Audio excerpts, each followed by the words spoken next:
Okay, we're streaming live on YouTube. Brian, you can go ahead. Great, thanks, Kevin. So hello, everyone. I think I'd like to take a couple of minutes here just to allow folks to join and kind of get settled in, make sure that we've got all of our attendees here, and then we'll get rolling in a minute or two. So thanks for your patience, and yeah, we'll be ready very shortly.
All right, I'd like to get started.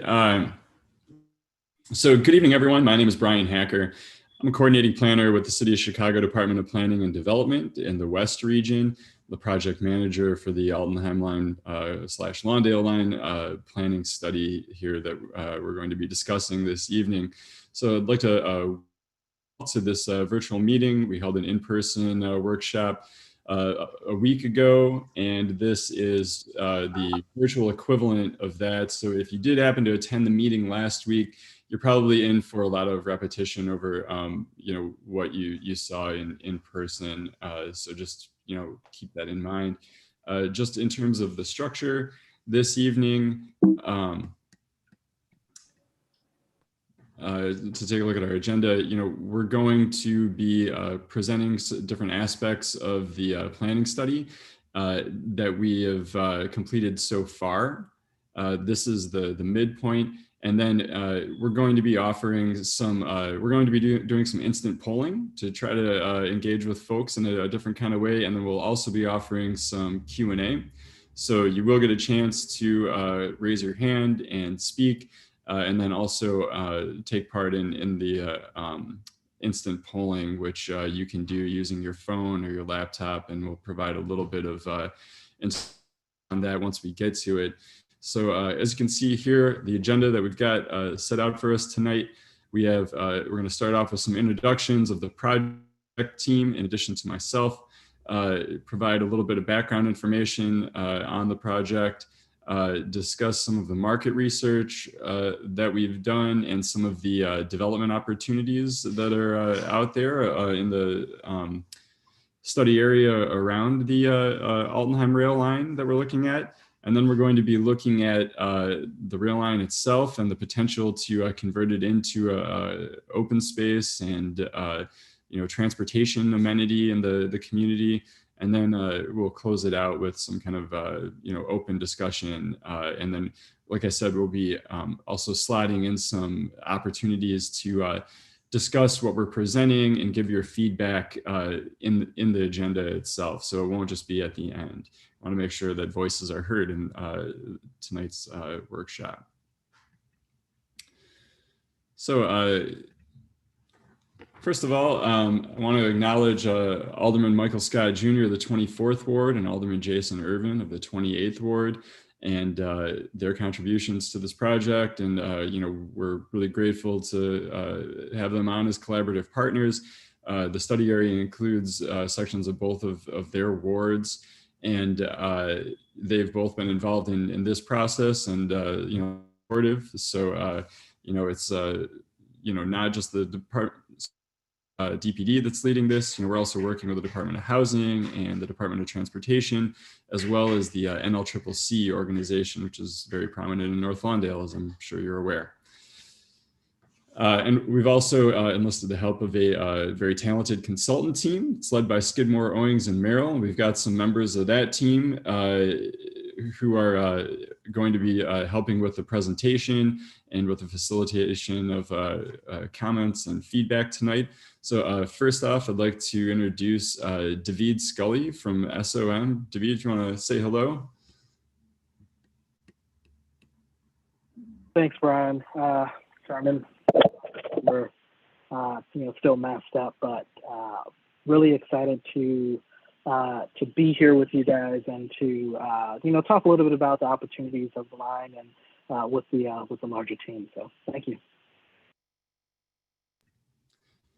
And then just going by my window here, we got Jesse Green, NLCCC.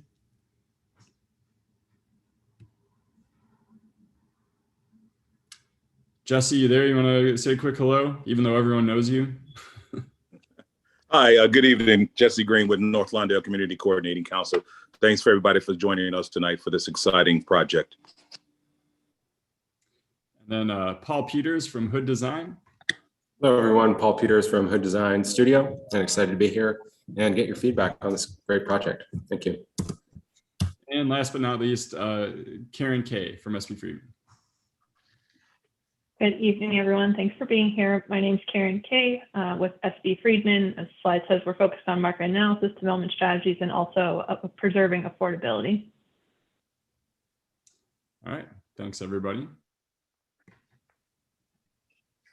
So just in case, you haven't been following along yet, or, we're at a previous public meeting, I want to provide a little bit of background for what we're here to do. As I mentioned, this is the, Altenheim / Lawndale line planning study that we're working on, and we kicked this off over the, so the goal of this is to take a look at an existing elevated rail line that, runs through the west side, about a 2-mile stretch of it that, the city has an opportunity to, in the long term, convert into a bike and pedestrian trail, as well as an open space amenity, and also leverage that investment as a potential development opportunity in an area where the city owns a lot of land. So we can get into that in a little bit more detail later on. But if you're familiar with the location, between Taylor Street and Fillmore, and the stretch that we're looking at is roughly out from not quite consistent with the slide, but California to Costner is really what we're focusing in on. So to give you some background on the timeline here, you can see we're kind of right in the middle. We've already held a public meeting, which was back in August, which was over at the Douglas Park Auditorium. And, we got that initial feedback and, kind of synthesized that along with some market research and, other background and, field work and, other research to get to this community meeting today, where we're going to share some design concepts and some development concepts for opportunity sites in the neighborhood. And then we'll be coming back to you again either in late November, early December, to present a draft plan and get feedback before we finalize it towards the end of the year and hopefully wrap this up in early 2022. So this is a map of the area around the line. So, this is a kind of northern part of North Lawndale. There's some sections of Garfield Park that I believe also touch the line according to the Chicago community area map. And, as you can see from Costner on the west over to roughly California on the east side. And, this intersects with Independence. It's very near to Douglas Park. So this can provide some key connections. If you're familiar with the Roosevelt Costner RFP, that's part of the Invest Southwest initiative. That's at the far west end here. It goes through the Homan Square campus, important historic landmark in the community. And let's see, David, still doing the video. help me out here. No, sorry, I just dropped in some photos of the line itself, so kind of people get a sense of the feel of what it is and how it runs through the community. It's probably something you've driven under countless times, or kind of observed from afar. But this is kind of what we're talking about. So just a couple of photos to illustrate the line outside of a plan diagram, make it a little bit more visual. This is a photo on the line we took in one of our walks. So it's a really great opportunity to engage in the community. We'll talk to you guys a little bit more about that later in the presentation. Thanks, David. And yeah, we will be also posting a video that David and his team created for the public workshop on the webpage. So if you go to chicago.gov/DPD, there is a section at homepage for the department that shows active projects, and this is listed there. So it's linked directly to that that DPD homepage there. And we've got all kinds of fun stuff like video and just some of the boards that we presented at the previous public meetings, and other information about the project.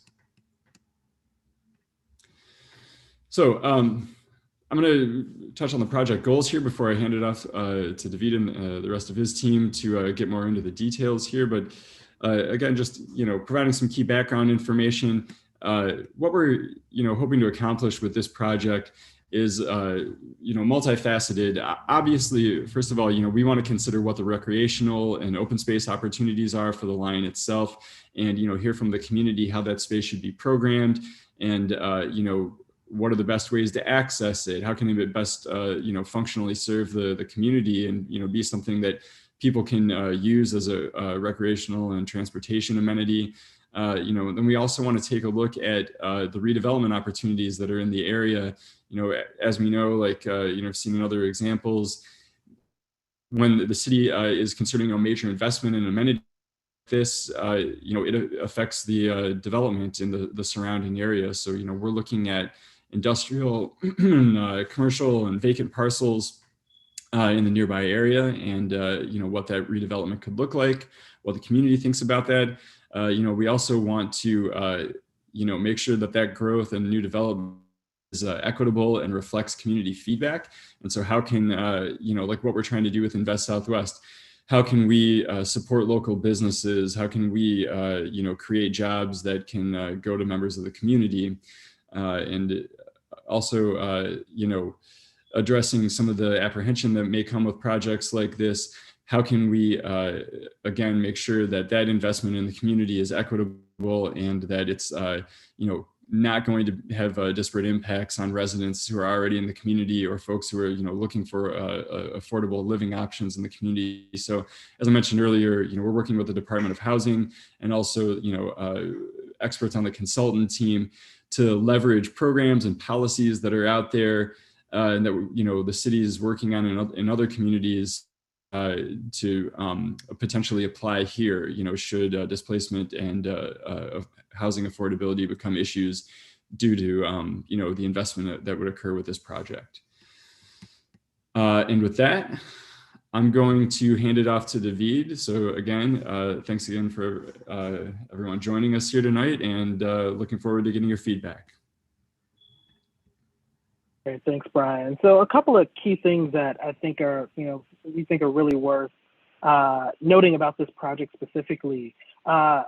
A key thing is this idea of understanding rails with trails, in that because of the easement, currently owned by the I believe CSX rail company, we will have to keep a portion of the line available for right-of-way for the rail lines that exist today.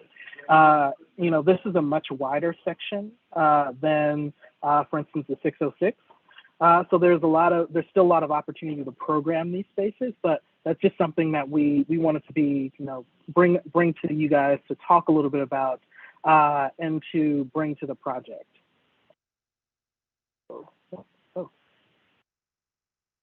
There it goes. Oh, yeah. All right, I can control your screen. So one of the key things is also understanding what that means. And this is not the first place that has happened. So there's a lot of examples that we've been pulling from to help to understand what that means in a space.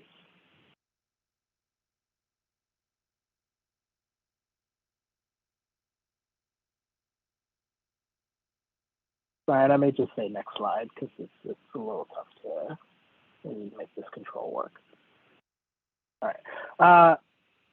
So one of the key things that we also did, as Brian mentioned, is this idea of learning from other communities. This is not the first place that has had these sort of linear parks, that there's a real opportunity to see what they've done, that's worked well, and also learn from, places that, have had this development and have had investment happen afterwards, and make sure that it's happening in an equitable way, that it's happening for the benefit of the folks who are already in the community as well, that this is a resource and it's a pathway to, a prosperity for the community as well. So really looking into some of those examples and learning together as a team about that.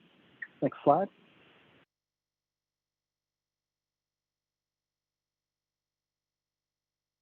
So this is a little, kind of short recap video of the last session that we had as far as a community meeting. And we talked a lot about this, and a couple of key things that came out of that is, the name. So the name is, still up for debate, and this is some of the things that were written by some of your neighbors. We also talked a little bit about the line itself and what sort of activity and, sort of programming can happen along the line. So really taking all of that into account, active, passive, recreational, celebrating history as part of that as well. And finding spaces to address some of these key themes, addressing safety and activity, but then how the line interfaces with the community and creates an economic growth potential, understanding what those things that community folks were wanting to see out of that sort of investment, and development without displacement is a key thing that continues to pop up in that conversation. So really leveraging that and leveraging the fact that we do have city-owned vacant lots to really, create a strategy that's holistic, that's both the design of the line as well as the economic development that happens pursuant to that. So today we're going to talk more about that. We've developed more ideas based off of those initial conversations, and we're excited to share a little bit more in-depth work about the market, as well as these what we're calling focus areas, and the design of the line itself. So next slide. So I'll hand it to Karen to talk. Oh no, we'll start off with, I think, the answer poll. So I'll hand it back to Brian. Yeah, I'm just going to switch on my screen here. So yeah, we've got this instant polling in here, and we want to start off with a couple of questions to, a little, let's see, just kind of get some big picture feedback, and also help you get comfortable with the instant polling if you haven't used it already. So if you go to the website menti.com, so nti.com, and then you enter the code in that's at the top of the screen, so 61597308, you can participate in answering this question. So here, this is just like kind of like a open-ended question here. So if you make a comment on this, it should pop up on the screen. With that in mind, please be considerate, and also, use good judgment in your comments there. So don't want to have to shut this down, due to inappropriate comments. So I'll give folks a minute here to give it a shot, and you should see responses pop up on the screen once you get a chance to connect.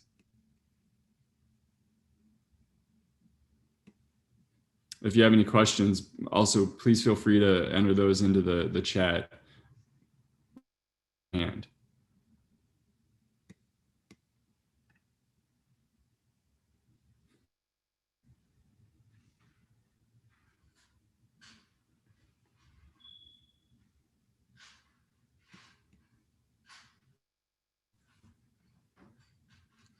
Nice. It's great to see some of these initial, sort of thoughts, gentrification, inclusive, healthy, really, kind of being at the center of this, which is great. Completion, like making it happen. Okay. That's,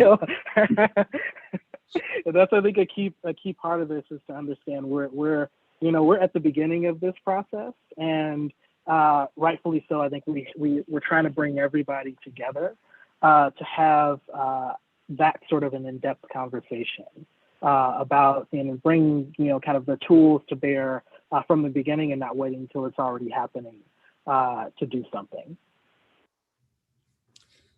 Yeah. Safety, I'm seeing beautification, One Lawndale, Black culture and pride. I think too, this really echoes a lot of the things that we've heard so far, about, bringing an identity to this that's fitting of North Lawndale on the west side, and the many different benefits that this could bring in terms of, like, public health and wellness, but also just, being, a fun place for families to spend time on, and, a point of pride in the community, but then also, wanting to make sure that those folks who are here now can stick around to enjoy it too. So really appreciate these comments here. And just because we have another one here as well. So if you can, get those last responses in, this will all be saved on our account here. So yeah, I am going to go ahead and advance to the next.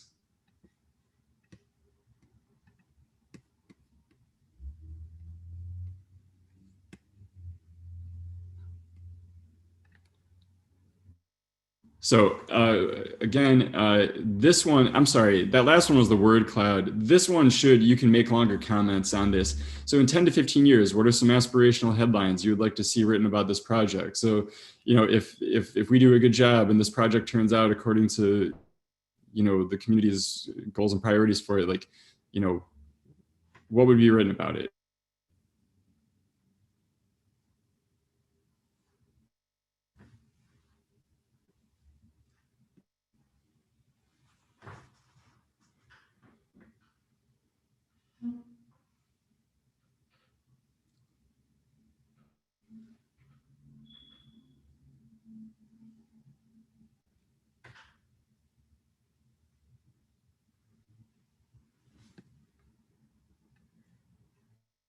Oops.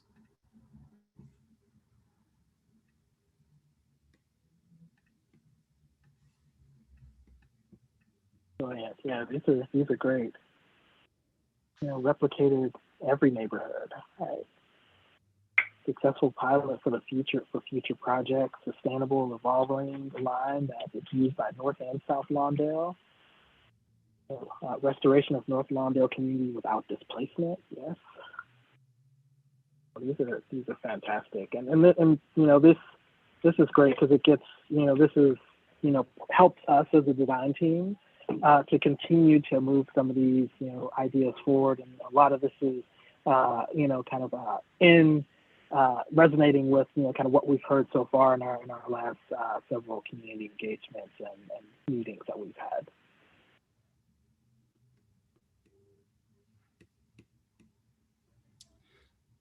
Yeah, definitely appreciate these comments. These are, very thoughtful and, pretty diverse in what they're addressing here.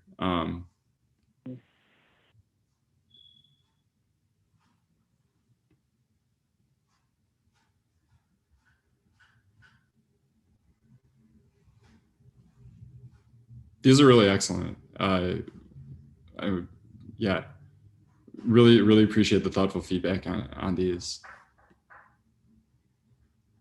I'm sorry to, I'm trying not to scroll too quickly, but make sure that we're seeing the new ones pop up too.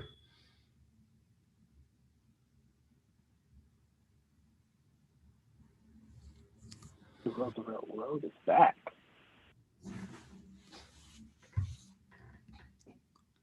Just to open space, increase life expectancy. Yeah. Yeah, much needed investment in the community that does not displace the current community.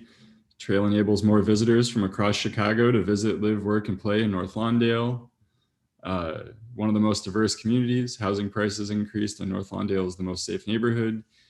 Let's see, community benefits financially as many developers will. An initiative that invited all people. West Side residents support the rail trail and benefit from its completion. No displacement, hundreds of neighbors use the area. Growth and booming economy in North Lawndale, and then LGA make North Lawndale great again. So you're already doing a little branding here already. Segregation no more. Lawndale line spurs new investment on the west side. So yeah, these are fantastic. Thank you very much. Sculptures on the new North Lawndale path. Existing homeowners have help rehabbing to meet the standards of rental properties. Restaurants return to North Lawndale. Rail trail is great art. Trail spurs Black home ownership and business boom. Coordination between city departments allows work on the trail to also support the restoration of the Central Park Theater and other historic spaces that'll grow wealth and jobs in North Lawndale. This is certainly something that we're already anticipating. Local artists beautify local trail. And again, you know, just so we make sure we have enough time to address everything we want to hit on in this meeting, I am going to close this down, or you may even still be able to go back, and you may still be able to add it, but I'm going to take it off of the screen and go back to the presentation.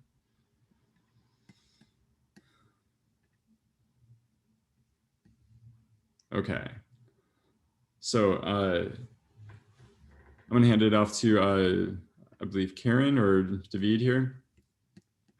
Yep. Yep, Karen. Thanks, Brian. So quickly, we're going to walk through just a few really high-level market findings and what we're seeing. And I wish we had more time to talk about all of the exciting initiatives that we've heard about through community interviews and talking to nonprofits active in this space. Brian, do I have controls, or can you flip to the next slide? But not to confuse I know a couple people asked for clarity in their one-word description on what the project was. So I want to be really clear as we're talking about the markets that there's two components that we're really digging into a little bit deeper today. This first half of the presentation, we'll be talking about the development around the actual public investment. And I want to be clear that that is all just based on the idea that if you have a public investment, typically you see development pop up around it. And because, as Brian already alluded to, the city is a landowner in this zone and has so much influence over the development landscape, we're studying the impact of that investment on the landscape. So this initial discussion about the market and the transformational impact around nodes is really just designed to kind of understand what the community wants to see in the broader development spectrum, and then we'll talk about the line design itself as we go further. So really quickly, demographics along the line. There's about 5,200 households that live within the study area that David kind of outlined from the beginning. The median household income today is about $25,000. We saw really slight growth in the population from 2010 to 2020, so pretty stagnant, but marginal increase. And then a majority Black neighborhood. You can see the map on the top is showing a dot for every person within the study area, and your green dots on the map are people who report being Black, and then you can see the other color coding as well. Average household size is 3 people per household, so lots of families in the neighborhood as well. Flip to the next slide, Brian. We heard both in prior interviews that we've done, and then also I just saw some of the comments in that initial Menti survey that folks are really interested in job generating uses along this line. So one of the market types that we're looking at is industrial, and where we see opportunity. The right land spaces for industrial within this corridor. And if you look at the existing land use today, you can see that the vast majority of industrial properties along this study area are really clustered to the western extent, so Costner, and then further west, so towards the end of the line. And then we know from kind of tracking the Invest Southwest Roosevelt Costner RFP site that a number of the responses to that RFP really included job generating industrial uses. So there is some development momentum, and then there's also been the K-Town Business Center is kind of a new construction, 60,000 square foot center, about $4 million of recent investment. So you do see some industrial traction, and we've heard that there will be, or we know there will be some other traction as we move forward as well. It's just about finding the right spaces and the right users that really benefit local employment as opposed to kind of the opposite to that. You flip to the next slide. We're also looking at transforming retail centers. I think there was a comment about bring West Roosevelt back and make it really vibrant. Is kind of what I took away from that. We've had existing conversations about what kinds of retail users the community would like to see. And you can see those are, this was a discussion-based question last week, and hopefully we get your opinion as we go through some more survey questions later on. But we've heard that additional grocery stores, access to food, bike shops, bookstores, restaurants, entertainment, all of those kinds of uses we want to see more of, and more activation in the retail spaces that are predominantly along Roosevelt. And one of the things that we're really interested in looking at is the consumer spend power of the community today. And so you can see from the 3 maps that are side by side on the top, it's showing a heat map of where people come from who are shopping at 3 different grocery stores. And I know the maps are really small, but the gray line that's dead center in all 3 is Roosevelt.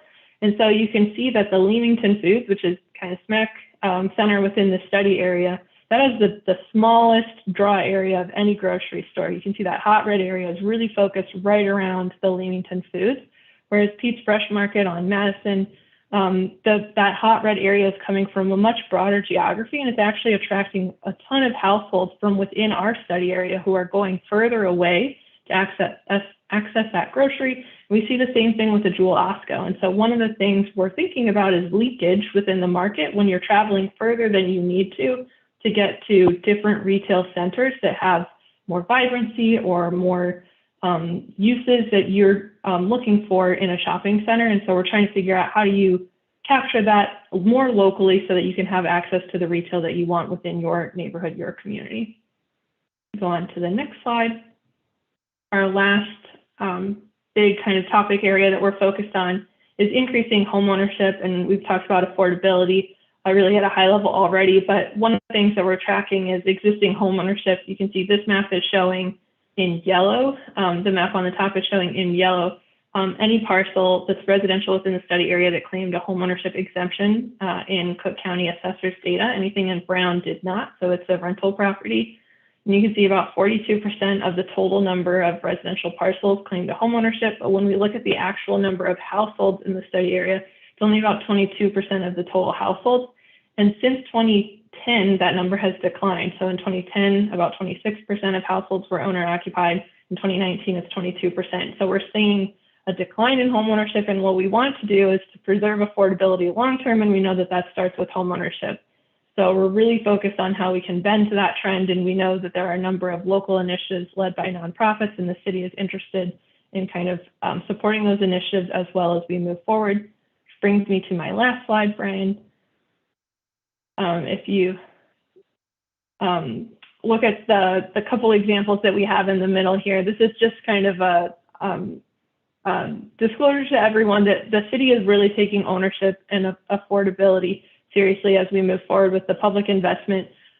We know that we've been looking at case studies that say that rails to trails does increase home values surrounding lines, and so the city is engaging in early discussions about affordability, looking at different tools that would be the most applicable for the study area.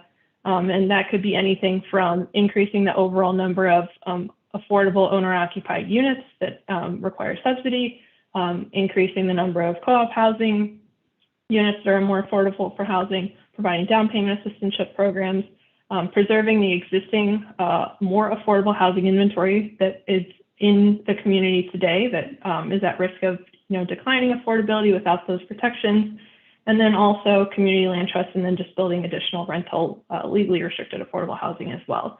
So those are all kind of ideas and strategies that are on the table. We're continuing to explore which ones are most appropriate for the study area. And then the last thing I'll say is the Department of Housing has also recently pulled together this housing programs and services for residents toolkit that you can see on the far right-hand side of the screen. Some of those toolkit strategies are going to be best practices that are applied to this corridor as well. But if you're interested in learning more about housing programs, you can scan that QR code or kind of Google that tagline, and you can get more information today about the programs that exist. Because we're not looking to reinvent the wheel. We know that there's a lot of great affordability programs out there already. Brian, with that, I'll hand it back over to you. Great. Thanks a lot, Karen. So yeah, we have some more questions related to this. So pull up the Menti screen again. So this is related to housing affordability and anti-displacement here. So which of the affordability strategies that you see here would you like to see prioritized? And so this is a ranking exercise. So, just prioritizing from first to last, what you think would be the most effective versus the least, not necessarily effective, but, maybe the least appropriate in this neighborhood. So, should be able to begin responding to that.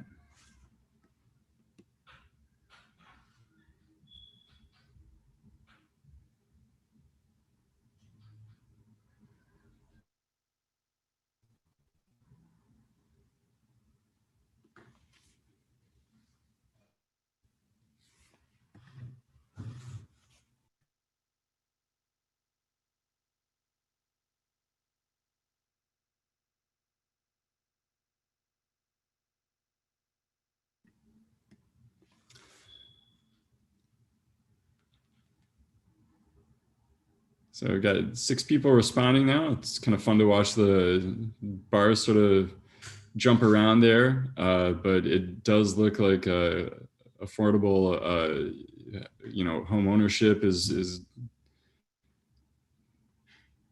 got a got a solid handle on #1 there, as well as so right now with 11 people, expanding home ownership assistance programs.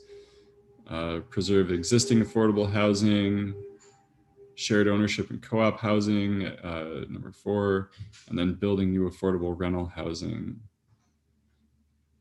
So kind of under each of these strategies, there are, multiple, programs and, that could apply. Give it just a,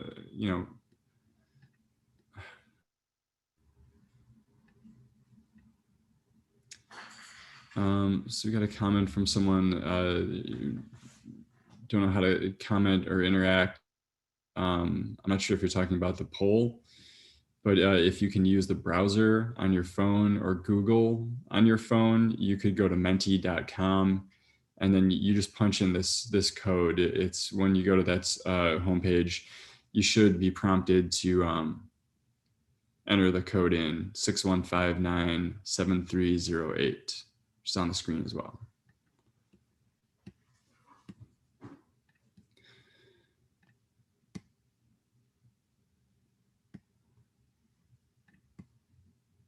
Okay, I'm going to move to our next question here.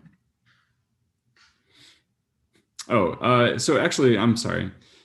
That's the only question that we've got related to housing affordability. And we are going to do a Q&A soon, but I'm going to pass it off to Karen and David to discuss the other aspect of this, section of the presentation on the redevelopment focus areas. Thanks, Brian. So let's go to the next slide. So one of the key things that, I think you guys kind of caught it, right on in the comments earlier, we sort of, did a larger evaluation of, sort of vacant sites in the community, sort of where there's some areas that may be underutilized or could be or are active and have opportunities around them to, sort of potentially grow or expand. So we identified this, what we're calling focus areas, or, sort of micro districts, some of these smaller areas that, so we see having, sort of some potential to really be anchors for all of the things that you talked about, sort of moving from west to east, if you go to the next slide, like each one of these has a separate characteristic. And we also see kind of a varied opportunity in each one. So kind of going west to east, understanding, Pulaski having existing manufacturing that exists there, but also some vacant sites and some large parking lots, and trying to figure out what the opportunity is. So we'll talk a little bit about that, each one of these in a second. But, Central Park Theater being a keynote as well. Homan Square, of course, with all the activity that's already happening there. The Lawndale Plaza, which is the shopping center right there on Homan and Roosevelt, being a center. And then further to the east, what we're calling Campus Green, but this large vacant site really at the merger of the rail lines, really being these sort of 5 districts that we see having potential for future investment and development. You go to next. So, in the Pulaski district, one of the things that we really saw was that there's, really a slew of existing assets that can be built upon, as well as some larger sites. So, trying to understand in a little bit more depth what's going on there today with this existing manufacturing. Is there methods or opportunity to strengthen that and find other job generating uses that can work together with those industries, as well as, sort of finding, what those development opportunities and what those job opportunities could do in tandem with the future of the Roosevelt and Costner site and how those can kind of work together. Next slide. The Central Park Theater focus area really is trying to build off of what we see as a really amazing anchor. And we know there's activation happening there right now with the Chicago Architectural Biennial, as well as many local groups that are already focused on reactivating that. And we see that as a huge asset. So how to find what those other opportunities are that could pair with the theater to really create a district focused around the theater and the other major anchors in this area, such as UCAN and the African Heritage Garden. Next slide. Homan, Square focus area. You guys are probably already familiar with all the things that are happening there with Nichols Tower, the YMCA, the Homan Community Center. And that there's a slew of additional opportunities with the administration building, with potential for reactivation of other sites nearby. So we're really interested in trying to understand what that could be and how to really play off of the positive activity that's happened, with the Homan Square Foundation and many others who are really made sure that something has continued to evolve in this area. Next slide. The Lawndale Plaza focus area really, looks to try and strengthen the existing retail nodes. As we heard in the comments earlier, the need for retail and the need to really, kind of make, understand and figure out how we could make this a destination for a larger catchment area, and bringing folks in this community is key. So trying to understand, is there opportunity for outcrop parcels on the parking lot? Is there opportunity for reactivation of the cinema that's there as well? And we've heard a lot of different, sort of thoughts on that already, and we're excited to hear a little bit more today as well. And lastly, the sort of Campus Green, what we're calling Campus Green focus area, really looks to be a connector and be a really a destination at the end of the line to reactivate what is, I believe, an existing orange rated building and vacant area around it. There's some city-owned land as well as other potential that could really, build on this site and connect what's happening to the north with Chicago Hope Academy and all the energy that's happening there, and to the south with the Ogden Commons project. So there's a real opportunity to really meet in the center where the line and all of those elements connect. And I'll pass it back to Brian to ask a couple questions to you guys about what you think about those areas and development in the community. Yeah, thanks, David. So yeah, mentioned we're going to go to because I moved it ahead. Some folks already began to respond to multiple choice question, which is great. So what types of new development would be on Roosevelt Road?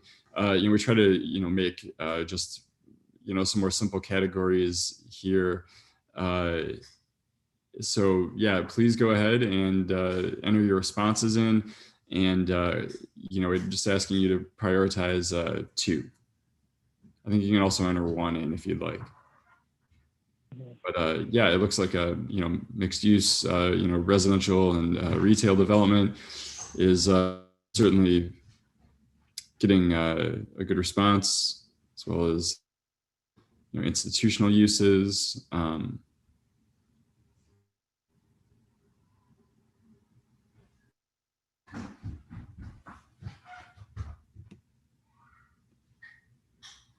It's interesting, no multifamily residential. That is very interesting. Not a 1. Yeah.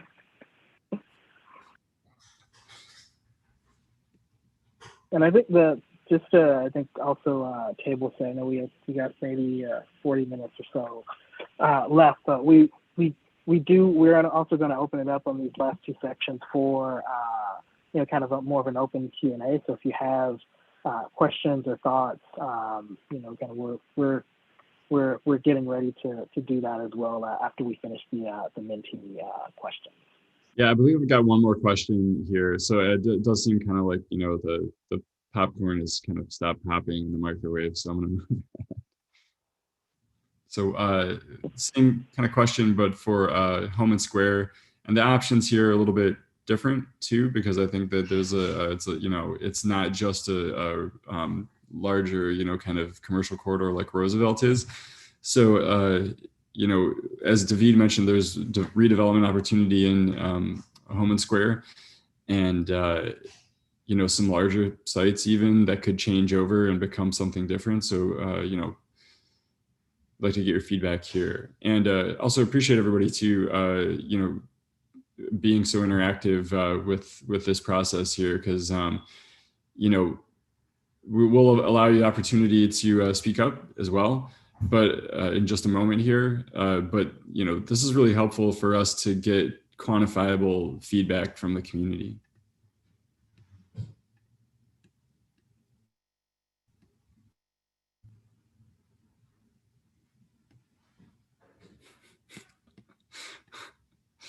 Just checking the Q&A here. We're glad to see that Mary Lou's cat weighing in on the process as well.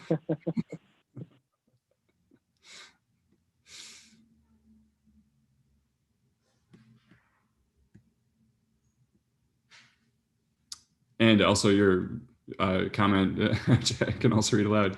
So multifamily residential by itself is better placed on ancillary streets, not commercial corridors. Yeah, thank you.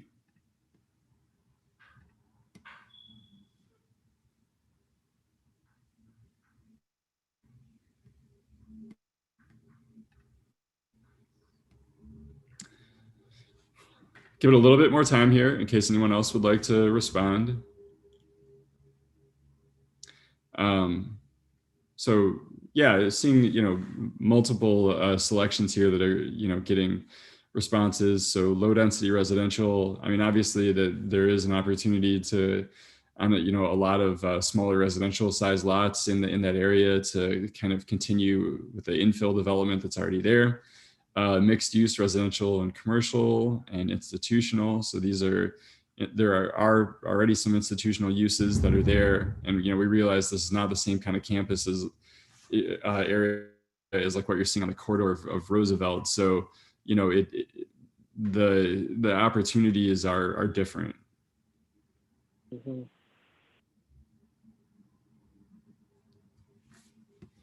Yeah, and I think one thing I want to say here as well is that we have these sort of 5 focus areas, but that doesn't mean we're ignoring sort of the vacant lots that are within the community that are sort of ripe for infill. I think we, understand that, and that is also part of the strategies that we'll try and outline as well. But trying to also have, sort of what are those big splashes that we can start to coordinate and strategize about as well. Okay, so I'm going to, well, we can actually keep this open here, and folks can continue to respond. I'm just going to take it down off the screen and go back to our presentation here. So now, if you would like to ask a question verbally, please feel free to raise your hand, and I can give folks permission to unmute through the webinar. So, and this would be comments and questions related to the development portion of the project. And we'll also get to the, recreational open space programming elements in the next section.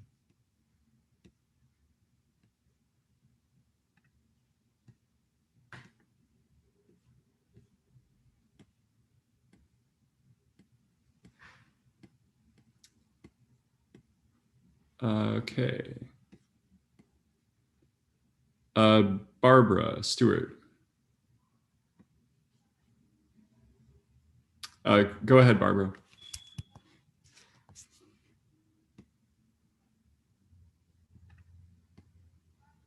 It looks like you're muted. Okay. All right. Yeah, you got to mute yourself. Sorry, I should have. Okay. Am I good to go? Yes, you are. Yes, we can hear you, Barbara. Okay. I'm a longtime resident and a legacy property owner within the community. And the thing that I'm interested in is, will there be any programs to help existing homeowners bring their property standards up so that they can compete with rentals in the development area?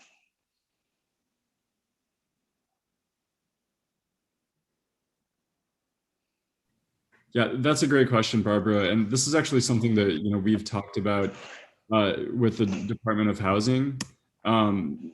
That, they in the meeting that we had with them to talk about, how they've handled some of these issues in other parts of the city and how those efforts could apply here. One of the things they mentioned, and this is around the 606 appropriate.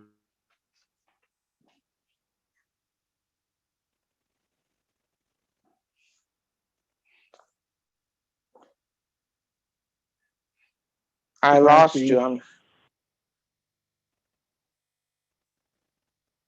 I lost your audio. I'm not getting. Okay. But it's hard for existing, or I'm a woman of a certain age to compete with developers that can build a new structure, and I'm still trying to rent out my property that has not been upgraded to a certain point. So I would need some assistance in getting that done. Yes, absolutely. I think where Brian was going was to, we're having those sort of conversations with Department of Housing as part of this study to kind of get that queued up. And that's something that they've also mentioned that they're seeing in some of the other community areas that they're working in. So it's definitely, I think, on the menu with this sort of effort to try and, sort of align and support folks like yourself who are, sort of homeowners and property owners who are, running smaller scale rental properties to keep those, kind of in the, sort of mix and active and working as residential properties. But I'll definitely make sure to note that, and that's something that we can continue to evolve with Department of Housing's support and DPD support. Because like entrepreneurs within the neighborhood are what, drive the economics within the neighborhood, then also the smaller rental people are those that keep the affordability closer to what the neighborhood is used to. The developers can come in and set a scale that automatically cuts out residents that have been here for years. Mhm. Just my concern. Yeah, and I was actually just about to add that, Barbara, I appreciate the comment, and we'll definitely make sure that we continue those conversations with the Department of Housing. But normally when there is a rehabilitation program, it's kind of in exchange for preserving affordability. And so, you know, we want to keep ownership local, and we want to keep those, you know, smaller rental properties that are currently in the hands of the community in the hands of the community, and then slightly more affordable than, you know, outside commercial development that may or may not occur. Thank you. Brian, do we have you back? Hey, I'm back. Sorry about that. It's the joys of Yep, so, here. So, all right. Fortunately, our team is extremely talented that we're working with here, so probably do a better job than I. Anybody else before we move on? I don't see any other hands raised. There's actually a number of them, Brian. Oh, are they? Okay. Yeah. I'm just sorry. I'm Oh, just sorry. I forgot I'm the okay. host now. Let's see. Blanche. I believe you're. So why don't you go ahead? Okay. You hear me? Mm-hmm. Okay. Blanche Killingsworth, the North Lawndale Historical and Cultural Society, as well as the Central Park Theater Restoration Committee. My concern with Roosevelt Road is that as developers come in and build on the vacant land that's there, and especially if there are going to be businesses in those developers' project, will there be an RFP sent out to the community for the existing businesses that may be home-based but qualified, have their businesses in order, or smaller businesses in the Lawndale, the opportunity to go up on Roosevelt Road? Because traditionally, Roosevelt has been known as one of the central shopping districts of North Lawndale. So I would like to see more businesses from the community, therefore the money stays in the community.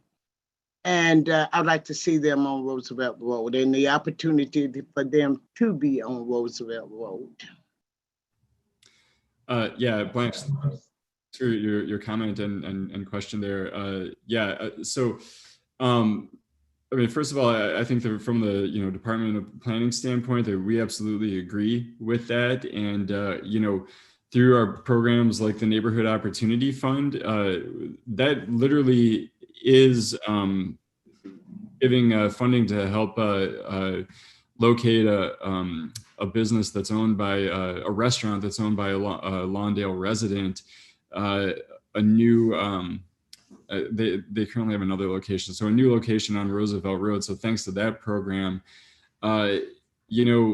this is also something that we're prioritizing on the at the Ogden Avenue RFP site. So we just recently selected a developer for some city-owned land that's between Homan and Trumbull, and that proposal includes space for like entrepreneurs who are looking to get a start.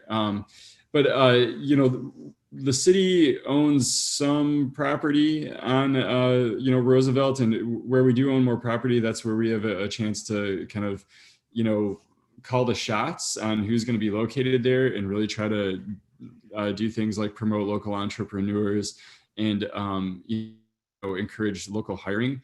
But even where there's private we do have some incentives to locate local businesses there through like the Neighborhood Opportunity Fund, and ideally giving startup businesses or expanding businesses money to get off the ground in the community. And that program prioritizes communities like North Lawndale.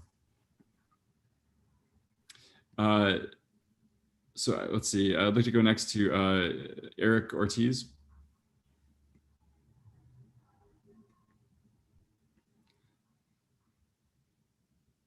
So Eric, you should be able to speak.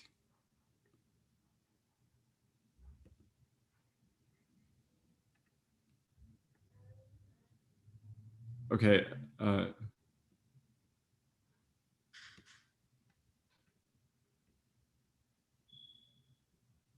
Okay, Eric, you need to unmute yourself if you're asking a There question. we go. Can you guys hear me now? Yeah. Okay.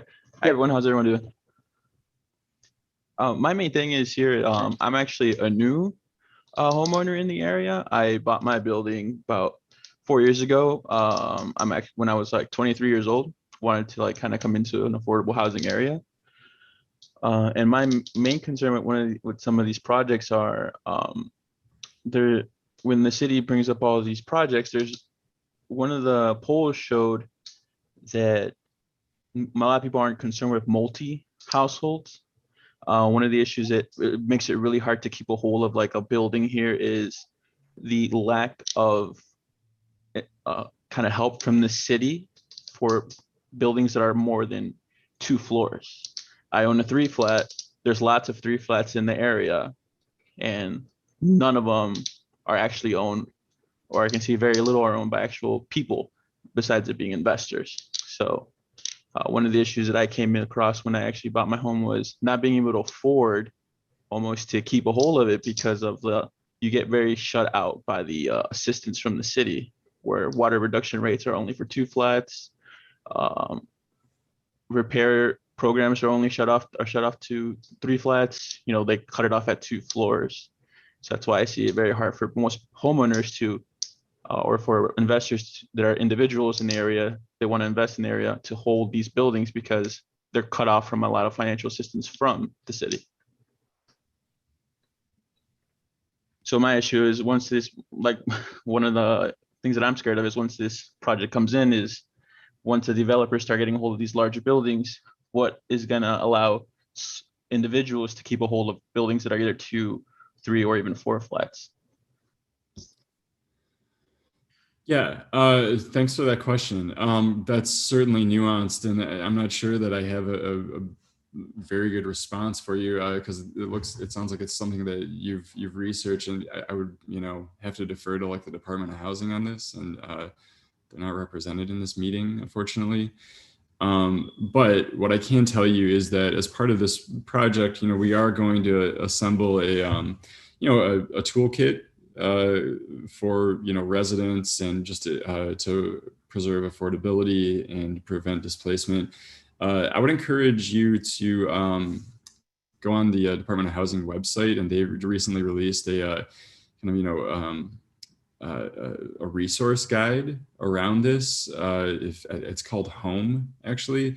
So if you look on their website and search for it, it might even be probably on their main web page. There is a list of resources that are there, but I think that we would look to expand what's currently out there to try to fit the concerns of the community here. So what is out there now is not necessarily the end all be all. Andrea Cole, you can unmute yourself. Hello, I am from the neighborhood. I'm familiar with the neighborhood. I actually work at Holy Family Ministry as an art teacher. And my biggest concern is with you guys coming into the neighborhood, like everyone is explaining, like the prices will go up. Will it help the people that's already there? Because it is an urban neighborhood, and there's many urban neighborhoods in Chicago has been going through this gentrification process. I am looking at the panel and I only see one person that looks like me. And I'm not okay with thinking like, are you guys are doing this for the community? Or are you guys doing this for yourself? Because as me being an artist, most of you guys, we guys come to communities, you guys open up these things and you say it's going to be a lot of things for the community to do. Like I saw there's going to be for businesses and for homes, but most of us know that once you guys do start redeveloping, we get pushed out. Prices go up. People can't afford to stay there anymore. And then we also I have children artists that are African American and Hispanic that has great work, but I also do know that you tend to bring in other artists to do murals and not utilize the community once you do get the okay. Now that is my problem with you guys redeveloping. It's a beautiful idea. I'm not gonna even lie. That neighborhood has always been beautiful to me, and it always seemed like it needed to be uplift. But once again, once the economy dropped, a lot of people lost their jobs through COVID. So this was a chance for people to take up these places and see these places and buy them for a lower price. So I want to know, like, are you guys, because you're saying this is what you want to do for the community, you're coming in saying you're coming in, you're going to invite the community to do this, but is that so?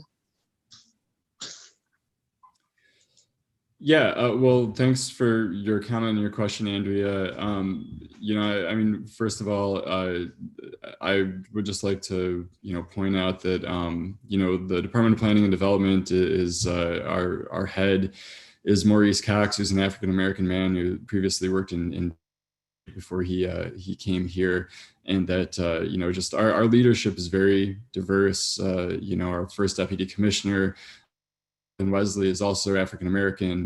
The deputy commissioner of the Bureau of Planning and Urban Design is Claudia Erasme, who is Latino, and that we do certainly have broad representation in our department.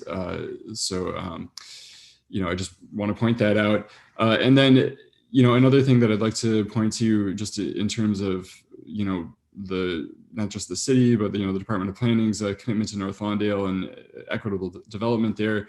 Right now, our big effort in the community is through Invest Southwest and redeveloping a couple of sites in the community at Roosevelt and Costner, and then on Ogden Avenue. So at both of these sites, one of the developers has been announced, and the team that's going to be building on this site is almost entirely African-American developers and contractors that's going to be building it. And they have not just past experience working in North Lawndale, but also some of them are from the community originally as well. And the reason why we chose them is because we know that they're going to do a better job of hiring locally. We know that they're going to prioritize small businesses from the community and filling the commercial and retail spaces, and that we refer to it as community wealth building, and that we want to see the benefits of this investment go back to people who live there. And again, to address the affordability issues, like for example, that project is going to include, affordable rental units, but the city owns a lot of Lawndale, like I mentioned before, so we have the opportunity to build new affordable housing. We have the opportunity to work with the Department of Housing to leverage resources that allow folks to stay in the community, whether they're homeowners or whether they're renters. So, I think that we are committed to, the folks who are there now, as well as, wanting to try to, build on some of those vacant lots and bring some of the population back to North Lawndale. Alderman Scott will be the first one to tell you that the population of the community right now is at about a third of what it was at its height. So, we see a neighborhood that has a lot of potential, to be an attractive place for families and, a diverse population to live. And then in terms of arts, I mentioned Invest Southwest, DCASE, that manages public art in the city. They're a part of that initiative as well. And I know that they are very committed to working with artists in the community. And in all the conversations that I personally have had with them, I have told them, if we're doing art in North Lawndale, it's got to be an artist that is, if not from the community, from the West Side, that knows this neighborhood. So, I hope to continue, beating that drum. Let's see. One thing to say, I think one additional thing is that, this is your project as well. Like, I don't want you to see this as, the city or as, us as a design team coming in and kind of putting things onto the neighborhood. I think, really, like these sort of forums are great for us because it helps to really inform the team with, what those priorities are that you outlined, like really about supporting local artists.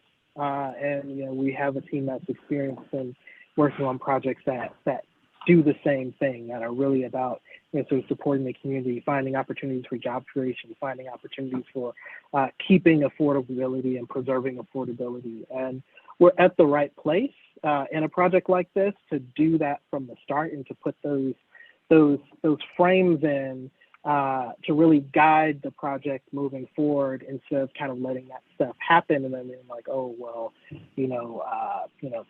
all gentrification and all of that sort of thing kind of move forward. Like we're hoping to address that from the start, and we really appreciate folks like you coming on and telling us kind of, and giving us that direct feedback, because we're gonna really take that into account and put that into the work that we're doing so far.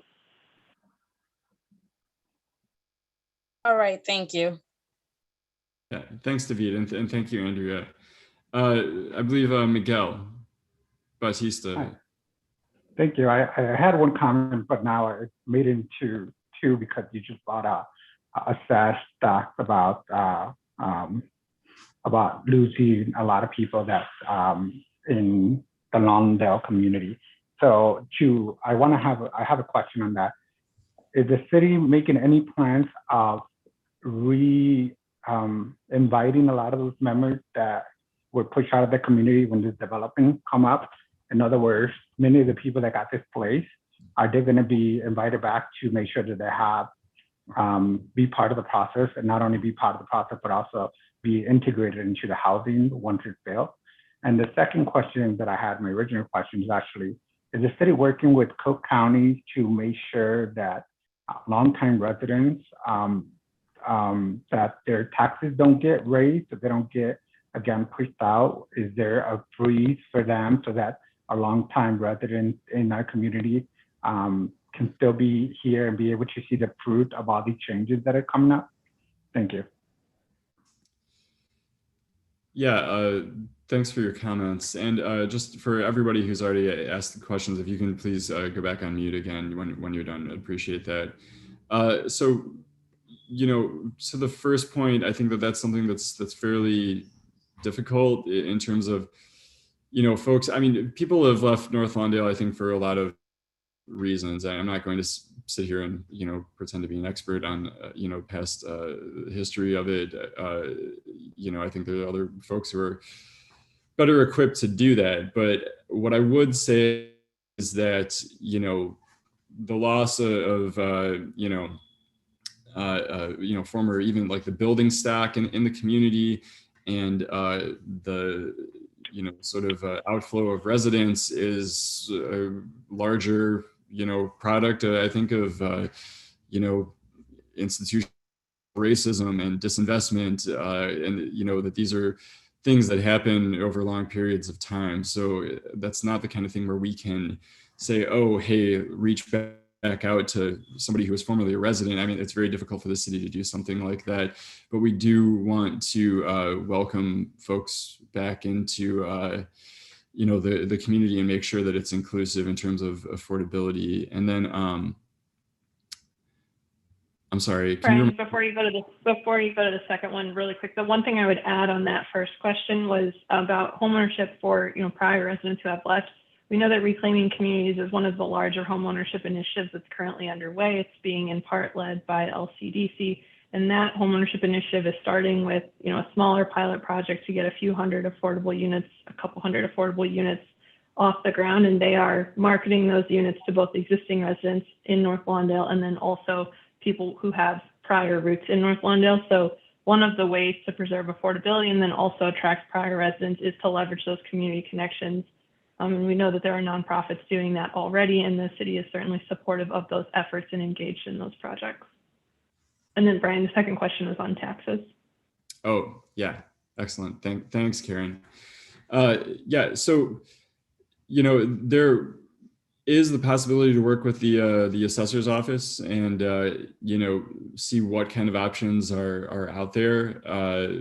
But I know that that's been a part of efforts in the past, and there are certain exemptions that exist. I don't know if a freeze is something that they do, but I know that they do offer various options. So, I mean, that's something that will consideration is, we finish this this project. Let's see, I believe it's Paul Norrington.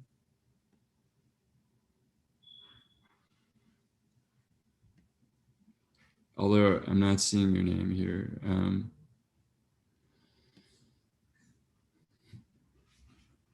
Okay.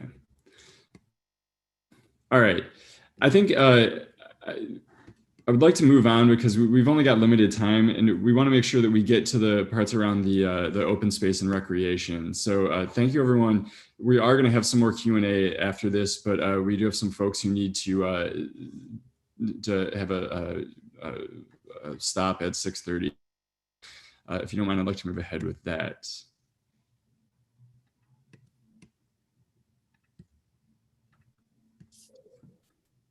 Thanks, Brian. Paul Peters here with Hood Design Studio, and we're a Black-owned landscape architecture practice out of Oakland, California. And just want to say thank you for inviting us into your community and allowing us to work with you as we begin to develop these ideas. Again, this is the second community meeting. And so flip to the next slide, please. The first community meeting, when we came, we asked a lot of questions. We asked you, what do you want to see? What do you love about the Lawndale line? What do you love about your community? And so we asked, what are some of your favorite spaces? And out of that came three main themes, three categories that we heard. And so people thought it was really important to talk about heritage and the history and the stories of the neighborhood. The second was people were really interested in the arts and a kind of range of arts along the line in a way that it can be used for experience, but also for economic development and for culture. And the third topic that came out was ecology and a kind of a wide range of ecology. And by that, I mean, how do we link into these existing parks? How do we create places for people that are healthy? And also people were really interested in thinking about the habitat value and birds and bees and butterflies as well. And so it's this really beautiful feedback that we've received so far. And so the set of ideas that we're going to show you today reflect on advancing those and asking you again, iterating some ideas and questions back to you for further input. Some of the main questions we have, we know this is 2 miles, it's 40 acres. And so some of the main questions we have is, where should it start and where should it stop? Does it need to be the whole 2 miles? Where are the most important places, for example? Other questions that we have are, how do you want to get on and off the line? Where are the most important places and what are the most important things that we should connect to, right? Is it important that we connect to the roads? Is it important that we connect to parks or community spaces or places of development or places where people live? And so we'd love to have your feedback related to that so we can make sure that you can get safely on and off the Lawndale line, Altenheim line.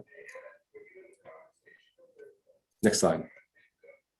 And as we begin to look at these places for connections, we think it's really important to begin to identify, as I was mentioning, these new focus areas for development, but also beginning to identify places like schools, the YMCA, the Homan Center, these community and cultural places that are important today. And so the question is, how can we reinforce these existing patterns and uses? And so that when we build this new line, that is reinforcing what's already there. It's helping you already and not something that's new. And so we think it's really important that we create these connections to the places you already use. Because there's different ways that we can think about getting up to the line since it's elevated. We can have elevated ramps that are lit that bring you up. We can have stairs that integrate ramps, creating places for people to sit and gather, but also allowing ADA accessibility. And the third is looking at a set of stairs and lifts. And so using an outdoor elevator as a place to bring you up, which can also become beacons or icons in the landscape. Next slide, please. In terms of ecology, we began to look at strengthening and diversifying the existing landscape. And so we went through and we color coded it. And we noticed that there's already this existing forest. There's already gardens that people are making. There's food gardens and community gardens. And so building on what's already there as far as landscapes, and then the meadow, which is pretty much what the line is today, which is just the openness. And so we went through, we color coded and said the existing forests, the gardens and the meadows, we just want to build on what's there and improve the biodiversity for birds, butterflies, animals, and then think about how people can move through these landscapes. And so here it's beginning to set up this idea of a ribbon. So as you move from forest to garden to meadow, the landscape changes, but it also creates biodiversity, improves that biodiversity through diversity of the landscape. So we're curious, next slide, what kind of landscape types you want to see. And so when we think about a forest, for example, it can be a woodland, or it can be an orchard, or a clearing or a grove. And so there's different types of meanings for each of these landscapes. So for example, a meadow could be a prairie for birds and butterflies, but it could also be a place where you can go sledding in the winter. It can be a place for overlook. So we can lift it up and create sculptured landform for kids to play, or for beauty in the landscape and places to have prospect, or thinking about amphitheater and music. And then gardens, they don't necessarily need to be about food or butterflies. We can have beer gardens, we can have stormwater gardens, we can have solar gardens, for example. And so again, it becomes this cultivated landscape. As you can see here is this palette of landscape types that we'd love to hear from you on what you would like to see. The next topic was heritage, the main thing that we heard. And people were really interested in how can we tell stories along the line? And so we began to look at the path as the line itself, the paving, began to look at gates and gateways that intersect with the line, and so places that you come on. And the third was this notion of views. And so there are questions that we have is what kind of stories can we integrate along the path, whether it's names in the bricks or images. At the gateways, can we integrate heritage into these places? So as you enter the line, the gateways could begin to integrate stories into them. And we'd love to hear from you what that should be. And places of views. So we can create these promontories or outlooks to frame the city, to frame the neighborhood. Maybe there's places that you want us to create views towards, to talk about the history of this place. Next slide, please. And lastly is the arts, which was one of the biggest topics that we got feedback on. And so we looked at 6 different ways of thinking about art based on the feedback. So we have music, cinema, theater, art, spoken word, and performance. And beginning to think about how these uses, these program types can get played out in the landscape. And so could you imagine, an amphitheater with music in a forest, for example, with views of the city? At Home and Square, maybe we take advantage of some of those industrial walls, those old warehouse walls, and actually have outdoor cinema or art projections along the walls. There could be stoops for spoken word and rap. Someone was interested in a skate park, but integrating music into the skate park, and places for outdoor stages, theater, and dance. And so we'd love to hear from you what kind of program types related to the art you'd like to see. Next slide, please. And then as we begin to move along the line, you can see here just the section and thinking about it. And on the top, you can see parts of the line are dirt, where it's lifted up always. And so we begin to sculpt that landscape. And so you see here, we're always thinking about art, heritage, and ecology. So again, using that side of the landscape to create an outdoor stage, or framing views through a promontory where it's stepped. And so maybe there's something we want to talk about through the history.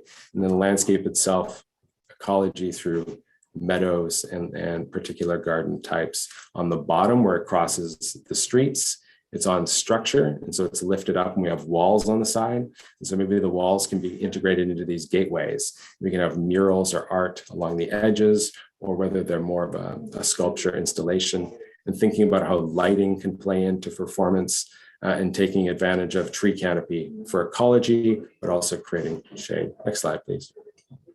And so as you can see here, as we begin to look at this, it's not a singular thing. We can begin to create this in-depth hybrid landscape, thinking about these key topics of art, ecology, and heritage as you move along. Next slide.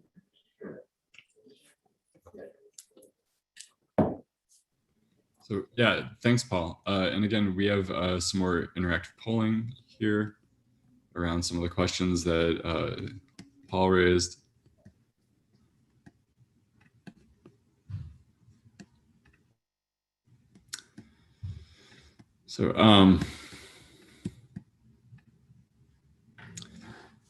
So first, just in terms of what are the most convenient or the most appropriate points for accessing the trail, kind of a lot of options here, I know, but just, all the major streets where that might provide access. This will allow you to, select up to 5. Like what sites do you think should be prioritized for access that would be the most, beneficial to the community?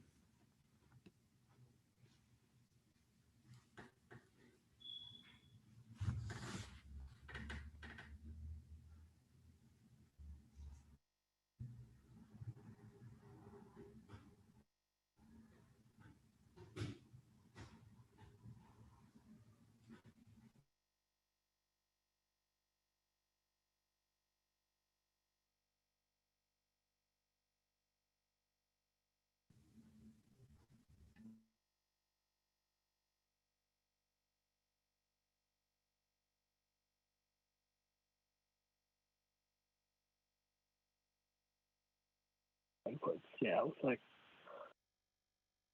Oh, so it seems like Costner, Independence, California are really coming to the top, and Holman as well. Yeah, I mean, it's showing that it's important to just think about access all the way along the line. There's no hierarchy either, Yeah. which is great.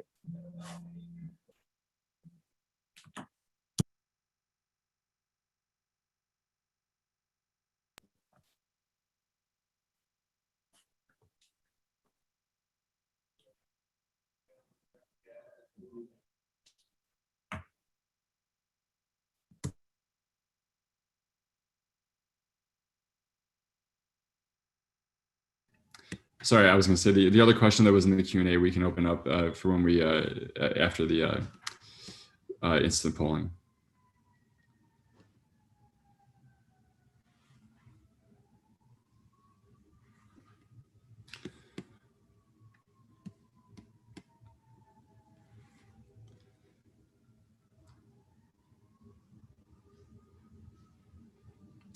So yeah, I mean, I think that there are some locations that make a lot of sense here. Obviously, with Independence being the boulevard, already being a connection to another green space, and Holman being the heart of the Holman Square campus. California is kind of more of a connection to like the East Garfield Park side, and Costner. There will be a future city subsidized development that occurs there, which will likely, is going to be predominantly industrial, but,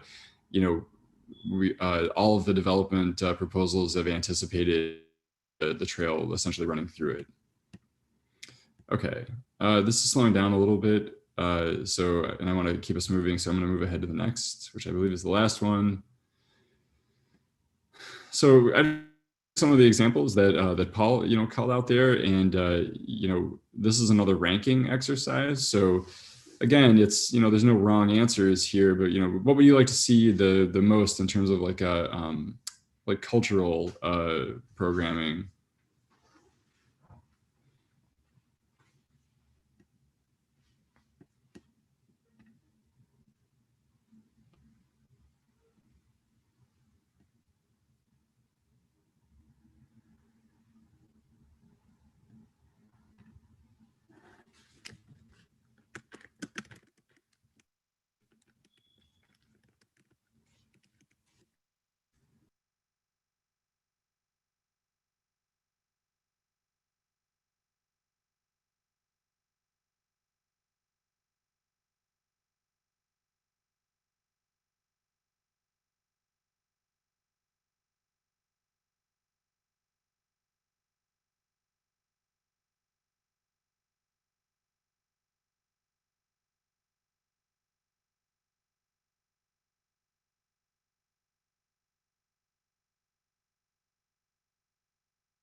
Okay, we got public art installations, stoops for seating and performance, outdoor stages for performance, areas for projecting movies, followed by murals and skate park. And I think one thing that's interesting about the line is that, because it is the segment that we're looking at is roughly 2 miles long. There's a lot of opportunity for all of these things to happen, in multiple spaces along the line itself. Yeah, and I think that's absolutely correct. And I think another thing here that, we will want to address, like in the feedback when we open up after this, is just, how can this look like and feel like and represent, North Lawndale and Garfield Park as well.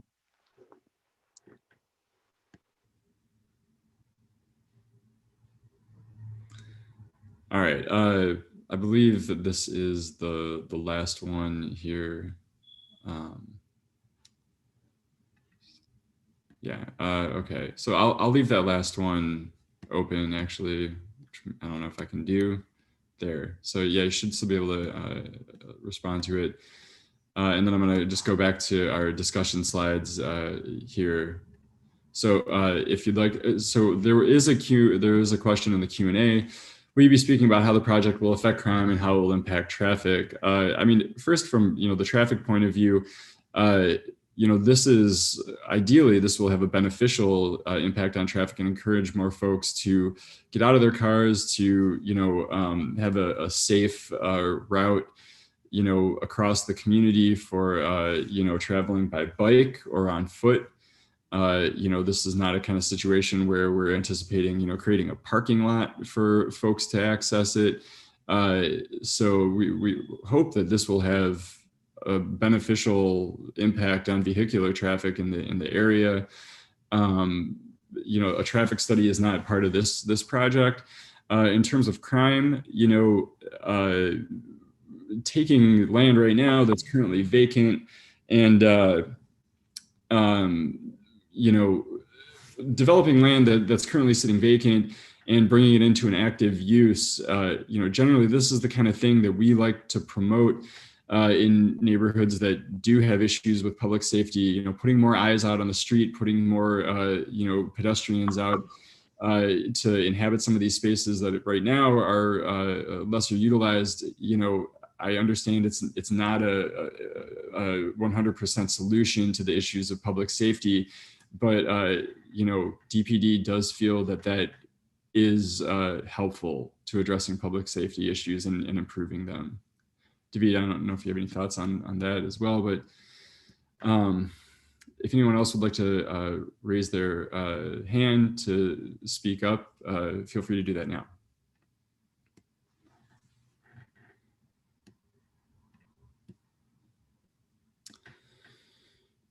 So let's see. I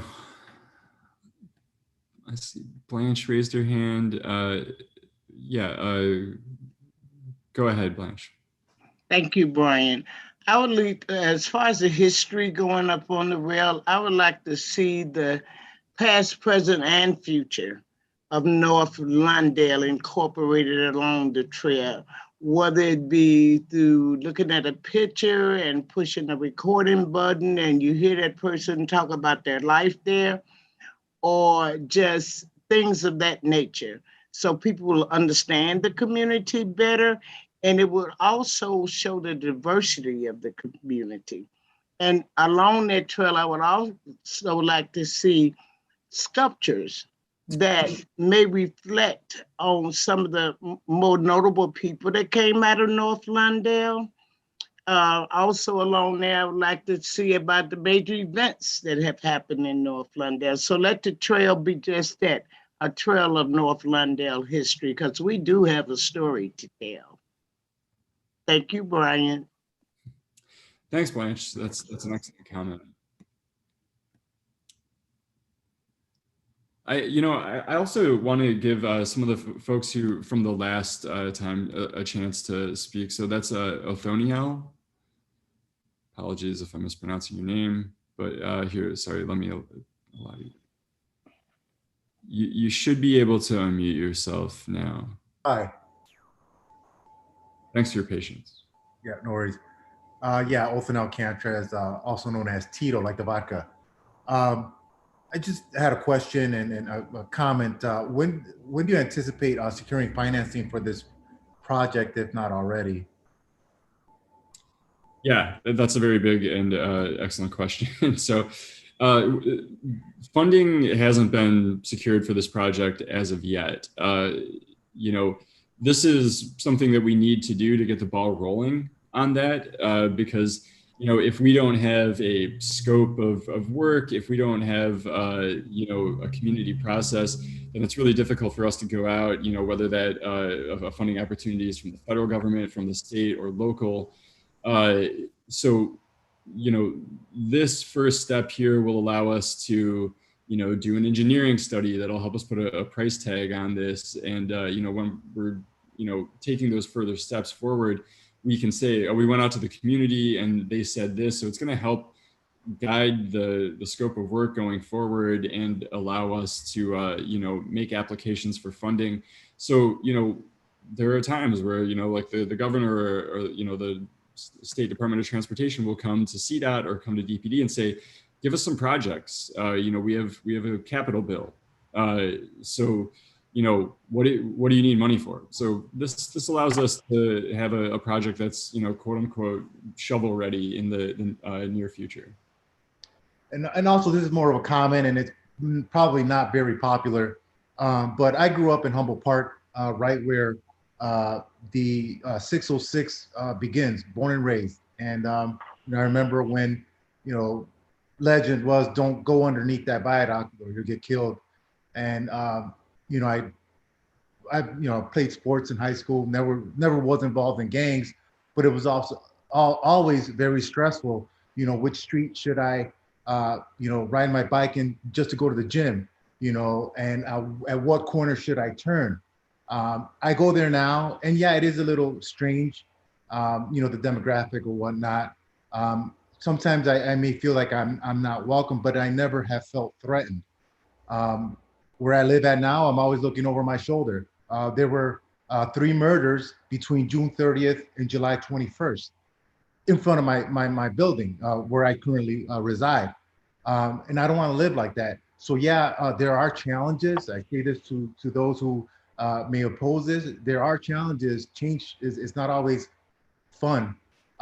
You know, if this were to come to fruition, but I'd rather deal with, you know, gentrification than have to deal with whether or not I'm going to live it the next day, especially for the kids.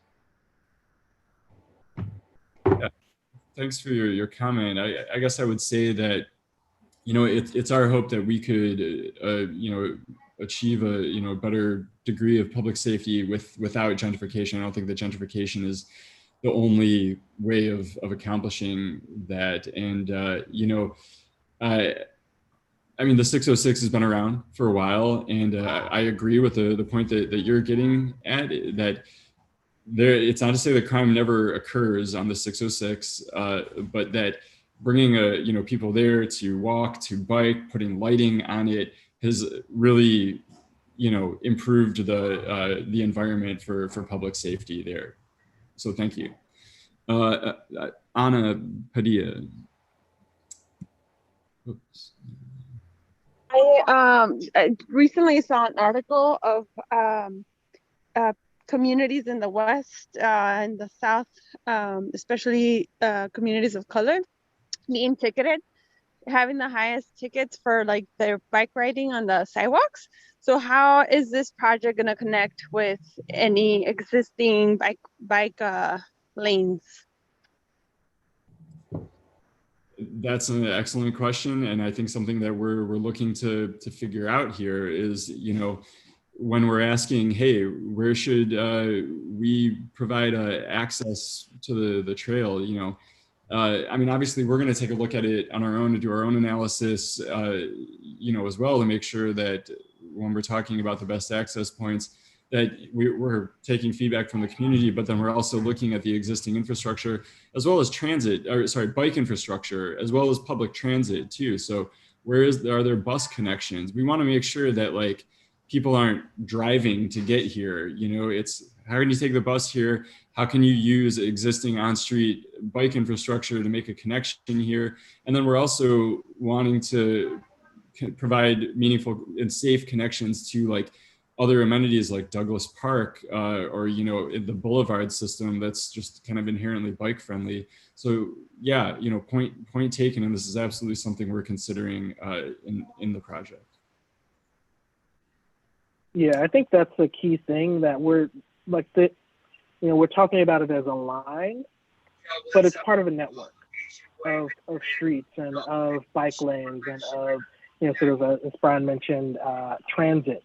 So all of those things are kind of being taken into account, like how it intersects with those, and kind of as we move forward into kind of the design visioning stage, we're going to dig into a little bit more of like, how that could happen at those key intersections, and how to try and overcome the physical issues of grade change and that sort of thing, but really connect into the existing network of bike lanes and find opportunities to engage the boulevards and those other key assets that are in the area.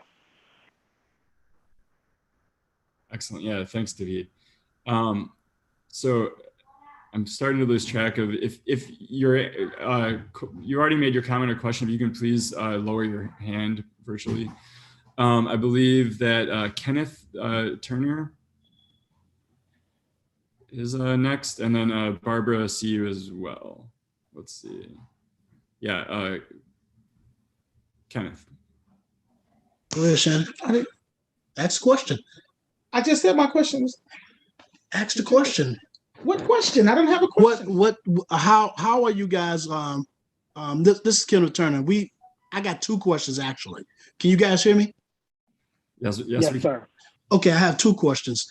First, the first question is, my property is right backed up to the trail itself. The wall is my backyard, and this wall has been decaying for years. Are they going to repair that wall? Are they going to repair the alleyway? And my second question is, what other methods are you guys using to reach out to the community at large to get their total opinion? Most of the homeowners. Most of the homeowners, because most of the homeowners on my block, I've been on this block for 50 years. Most of the homeowners on this block don't use computers. They can't use Zoom. They don't know they actually don't know much about this project. And I've been dealing with this wall. I ran into this wall hundreds of times when I was 6 years old playing football. So I know this rail quite well. And I go on my back porch and I can see directly on the rail. But right now it's so decapitated was decaying so bad with the walls falling apart and it's debris falling. I got trees that's growing out of the tracks itself right now. The tree is like 2 stories and I had to clean up leaves. Is all of that stuff going to be addressed for the homeowners that is directly attached to this trail? Yeah, that's an excellent question. So like I mentioned, to go back to my previous comment before, this first framework plan is going to pave the way for, as the project progresses, an engineering study. And I'd like to say, first of all, that, the city does not own the infrastructure. It's owned by the railroad, which is CSX. So I can't really speak to good, Brian. Maintenance of that. But obviously, if the city were going to invest in, the ownership would probably be mixed here as well, because like David mentioned earlier, there is an active rail line up there, and the city may or may not have a chance to purchase the entire rail right of way. Some of it may continue to be privately owned, but any engineering study would certainly identify like the infrastructure improvements that need to be made, and that would go into like a funding request. But if you look at the 606, those walls were improved, so from probably other kids running into them when they were younger too, and not being repaired for a long time. So that would be a part of any assessment that was done. And then to your point about engagement, we have had 2 meetings that were in person, and then we've worked with Jesse from NLCCC to actually go hand out flyers in person, but also to property owners. Apologies if you had not heard about this before. Glad you're able to join tonight, but we are making a concerted effort to reach out to folks, not just, virtually and online, but also in person as well. When is the next meeting? When, if you guys can still hear me, when will the next meeting be held? We don't have a What date day? on that yet, but another thing too that is worth mentioning right now is that we are going to have a survey. You can go to, I'll pull that up here. It's the link here. I probably should have put this up a little bit earlier, but folks can reach out to us via that survey. It's really a lot of the same content that you've already seen here and had a chance to get feedback on, but more in depth. So please do go to that website that's there. Take a picture. Could you hold that for a second? We need to take a picture of that. Yeah, all right, Kenny, if you don't mind muting yourself, I'm going to move on to the next question here. Okay. So Barbara, since you've already had a chance to ask a question, I'm going to move to Brian Quinn, who has not spoken yet, but I do hope to get to everyone's questions. Hi, thank you. I just wanted to speak as someone who lives near the 606 trail, and my mother-in-law owns a home not far from this property that you're discussing tonight. I've lived in Logan Square / Humboldt Park, 1 block away from the 606 trail for about 21 years, and I am blown away by the utter shift in the population in this area. It used to be a working class Puerto Rican neighborhood, and now it is virtually 100% white people, high paying jobs. None of the working class families that I moved in near are here anymore. So I would just be very fearful if I was a property owner near the trail, especially the gentleman who just talked about being right on the trail. Those properties on the 606 here are $1 million plus homes now, and the taxes go up astronomically. So I'm hopeful that a lot of people who can are taking advantage of senior tax freezes. And I hope that contributions to communities can be made with beautification and recreation, but the 606 really had a somewhat devastating effect on the working class population and totally changed the neighborhood. And I don't know that it was necessarily for the better. It's certainly a beautiful recreational trail, but it drastically changed the neighborhood. And I hope that safeguards are put in place as much as can be to keep that area the beautiful African-American community that it is with working class people. And I hope that the people there can continue to live there and rent there and own there in affordability, because that certainly was not the case on vast sections next to the 606 trail. And I just wanted to talk a little bit about that. Thanks for your comment, Brian. I think we've spent quite a bit of time actually on that issue already and had some polling questions that were related to it. So I'm going to move on to the next.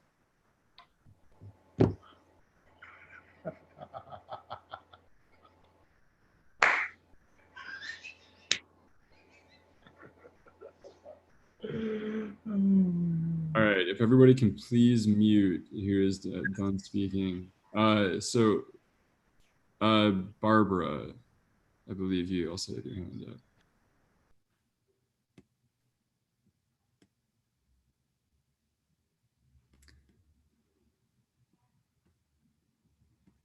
Let's see, it's down now. She may have had it up from earlier.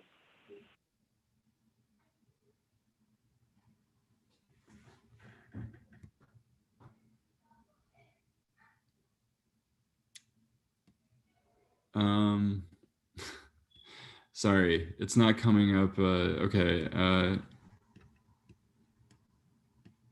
Okay, here. Okay, Barbara, go ahead. Okay. I'm very interested in what's going on in North Lawndale. Like the gentleman said before, I've been here through all the bad, so I want to, capitalize on what the good is. But you're drawing from a population that, I was supposed to be on another Zoom meeting about another project that's going on in North Lawndale. Are you coordinating your efforts with other projects that are going on? So, I guess the alderman could have a grid to give us a picture of what's going on all around us, you know, because I'm interested in all of it, but I can't be everywhere. So I kind of need somebody to coordinate all of these activities so that I can, you know, plug myself into where I'm most interested. And also, I'm a woman of a certain age, and I'm wondering, are you building in some multi-generational type aspects to, say, getting to the overpass and all of that, like ramps or elevators or something like that? Because you might build it and I can't enjoy it because of mobility issues or things like that. I want you to be, you know, aware that, you know, there's more than the Gen X's and, you know, those people that would want to have access to these items that we're building now. That's an excellent comment on this. You know, I think if you look to the 606 as an example, all of the access points are accessible, or, you know, ADA compliant, if you're familiar. And, you know, so there's no stairs there. So, you know, accessibility would be a huge priority here. And, you know, we want to make this as inclusive as possible. So I'm sure that you know, any engineering and design that's done around this project will prioritize that. And to your comment just about, you know, kind of greater planning efforts in North Lawndale, you know, I'm the lead planner for North Lawndale, as well as, you know, several other communities on the west side. I put my email in the chat there if anybody would like to reach out to me, or if you have any specific questions. So there is a lot going on. But I think that that's part of the reason why this project is happening as well, is because it ties into our other planning efforts on the Ogden Avenue and West Southwest corridor, as well as the Roosevelt Costner site. So do please feel free to reach out to me. So let's see, we've got a lot going on here. I believe Paul Norrington, go ahead. Yes, I put this in the question and answer section. You mentioned, excuse me, you mentioned the Ogden Avenue project earlier, and I was wondering what type of businesses is in that project. And you responded that it was housing, retail, restaurant, community arts, and tech center. Are the community arts and tech center, do they contribute to our local tax base, or are they not for profit? So the majority of the development, and I don't want to spend too much time in this meeting talking about a different project, and you can go on to, if you go to, you know, chicago.gov/DPD, you can go to the Invest Southwest page, and it'll share information with you about this project. You can also look it up too. They covered it in like Block Club. So that is predominantly a tax generating project. It's housing, it's commercial development. Like I mentioned before, it's privately owned. It's an African American, you know, development team, and so yeah, it's worth reading more on it. The reason I brought Ogden Avenue up is because Ogden Avenue has been inundated by not-for-profits, and Ogden was historically one of our great commercial centers with the auto dealerships. Roosevelt Road is historically a commercial center for our community. And I hope that Roosevelt Road doesn't become like Ogden, because now Ogden doesn't contribute anything to our local tax base. And the other thing is Roosevelt and Costner. That's within the purview of this, correct?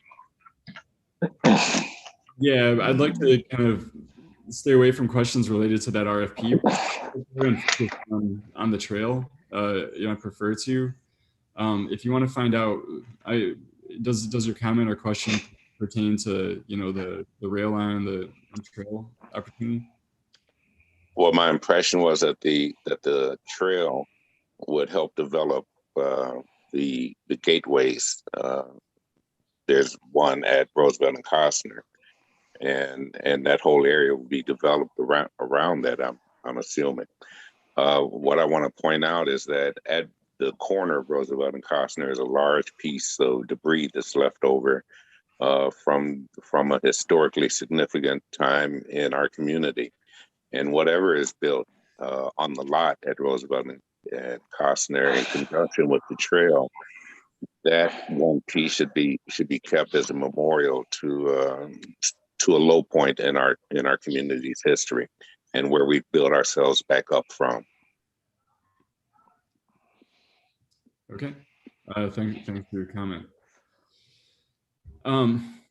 Again, everyone I'm seeing who has their hand up had their hand up before, so I'm not sure if it's because if you have another question or comment, it's just up from before. And we're also getting close to 7 o'clock here, so I want to make sure that we're wrapping up on time. So here, I think right now it's a good time to wrap up. We've got a lot of good feedback here. I really appreciate everyone's comments and the questions that were asked. These are all, really great feedback and, really thoughtful questions. I know that this is a project that has the potential to have a big impact, but as I mentioned before, DPD and our other partners at the city are very committed to working with, the community residents and stakeholders and elected leaders here around this. You're our partners in this effort, and also committed to being transparent and continuing to hold meetings such as this one. We will have a third meeting. If you would like to be, we do have a North Lawndale email list. So if there's anything that is, happening related to the community, we have a email list that we can send blasts to. So you can either use that email address that's on the screen right there, dpd@cityofchicago.org. I also put my email in the chat. Free to take any, additional questions or comments. So there's the project website at the top that I mentioned before. And we're just launching our survey, so you can use that bit.ly URL there to access the survey. And then we're also going to have the survey posted to the website. I'm not sure if that's happened yet, but if you go to that URL that's at the top, that survey should be live. It'll be live before the end of tomorrow on the website. So yeah, I'd just like to, David, Karen, if you have any other additional closing comments, just feel free to chime in here. Thanks, Brian. I'll, just say a couple of things. Really appreciate the comments that you guys have all sort of given us. We appreciate your time, and sort of really, all of the things that you mentioned are things that we, kind of are passionate about, just development without displacement. How do we sort of improve communities so that folks who have, sort of as folks mentioned, live through, kind of what it is, it can see the prosperity in the future. So we're really excited about bringing in and taking all of that input and all of your comments into the process and trying to create a design vision that really reflects all of those key ideas.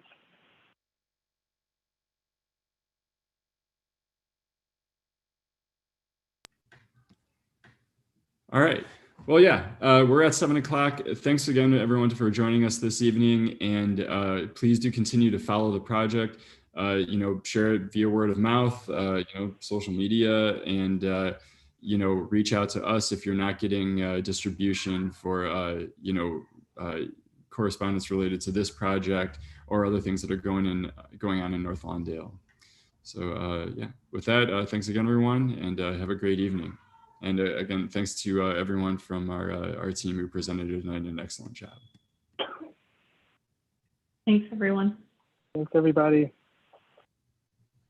Thank you. Great job.